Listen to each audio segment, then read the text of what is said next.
Hello everyone, మీరు మీ business ని కొత్తగా స్టార్ట్ చేస్తారా? ఒక బ్రాండ్ లాగా దాన్ని క్రియేట్ చేద్దాం అనుకుంటున్నారా? మరియు అది గ్రోత్ చేసిన తర్వాత దాన్ని ఒక ఫ్రాంచైజ్ లాగా ఇవ్వాలనుకుంటున్నారా? అయితే ఈ వీడియో మీకోసమే. వీడియోని పూర్తిగా చూడండి, స్టాప్ చేయకండి. ముఖ్యంగా మనం ఇండియాలో ఒక బ్రాండ్ స్టార్ట్ చేయాలంటే కంపల్సరీ ఒక బిజినెస్ రిజిస్ట్రేషన్ చేసుకుంటాం. అంటే ఒక form registration, proprietorship, partnership, private limited even organisation స్థాపించి కూడా మనకు బిజినెస్ అనేది వితౌట్ ప్రాఫిట్ లా కూడా మనకు బిజినెస్ రిజిస్ట్రేషన్ సొసైటీ కానీ ట్రస్ట్ చేసుకొని కూడా స్టేట్ డిపార్ట్మెంట్ నుంచి కానీ సెంట్రల్ లో అయితే మనం సెక్షన్ 8 ఎన్జిఓ రిజిస్ట్రేషన్ అట్లా చేసి కూడా మనం ఒక బిజినెస్ అనేది రిజిస్ట్రేషన్ అనేది చేసుకొని మన బిజినెస్ ముందుకు తీసుకెళ్లొచ్చు. So business registration is separate and brand registration is separate. ఒక బిజినెస్ నేమ్ లో మనం ఒక పేరు అనుకున్నాం అనుకోండి, సో అండ్ సో, ఆ పేరులో వచ్చేసి ఎంటర్ప్రైజెస్, ట్రేడింగ్, సర్వీసెస్ ఏదో ఒకటి మనం పెట్టుకుంటాం. సో అది ఫారం రిజిస్ట్రేషన్ అయిపోతుంది. ఇన్ కేస్ నువ్వు ఫ్యూచర్ లో వేరొక ప్రొడక్ట్స్ మీద మ్యానుఫ్యాక్చరింగ్ చేద్దాం అనుకుంటున్నాం అంటే ఒక బ్రాండ్ ని క్లిక్ చేసుకొని ఆ బ్రాండ్ మనం, ఎందుకంటే మన ట్రేడ్ మార్క్ లో వచ్చేసి చాలా రకాలుగా మనకి క్లాసెస్ ఉంటాయి. ఫుడ్ ప్రొడక్ట్స్ కి separate class, medical products separate class, plastic products separate class,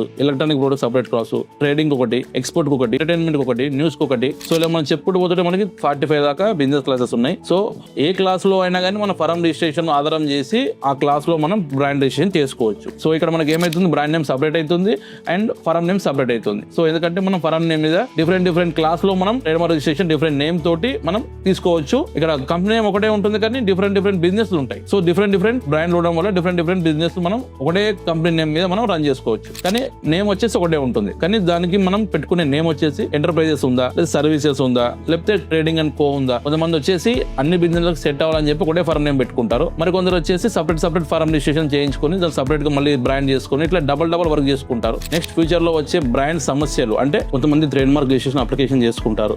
unique name ఎలా చూజ్ చేసుకోవాలి, సిమిలర్ నేమ్ లేకుండా కరెక్ట్ నేమ్ మనం ఎలా ఫైండ్ అవుట్ చేసుకోవాలి, ప్రొనౌన్సియేషన్ సేమ్ లేకుండా నేమ్ మనం ఎలా చూజ్ చేసుకోవాలి, ఇలా సరైన గైడెన్స్ లేకుండా ట్రేడ్ మార్క్ అప్లికేషన్ చేయడం వల్ల చాలా సమస్యలు కొత్తగా బిజినెస్ స్టార్ట్ చేసేవారు ఎదుర్కోవడం జరుగుతుంది. సో ఇలా అబ్జెక్షన్ రావడం వల్ల బ్రాండ్ ముందుకు వెళ్లకుండా అబ్జెక్షన్స్ కి, హియరింగ్స్ కి, నెక్స్ట్ ఆ రిప్లేస్ కి చాలా అమౌంట్లు అనేది వెచ్చించాల్సి వస్తుంది. సో ఫ్యూచర్ లో ఎవరైనా మన బ్రాండ్ కాపీ చేసినప్పుడు, సో ఒకవేళ మనం ట్రేడ్ మార్క్ అప్లికేషన్ చేసుకుంటే ఈవెన్ మనకి అబ్జెక్షన్ వస్తే, నెక్స్ట్ అది ఒకవేళ రివర్ట్ అయితే, ఇన్ కేస్ రిజెక్ట్ అయితే, ఇన్ కేస్ అపోజిట్ వెళ్తే, సో ఇలా మనకి బ్రాండ్ లో వచ్చే సమస్యలు ఎదుర్కోవాలనుకుంటే కంపల్సరీ మనం business guidance and trade mark registration guidance తీసుకుంటేనే మన బ్రాండ్ అనేది ఫ్యూచర్ లో ముందుకెళ్ళడం జరుగుతుంది.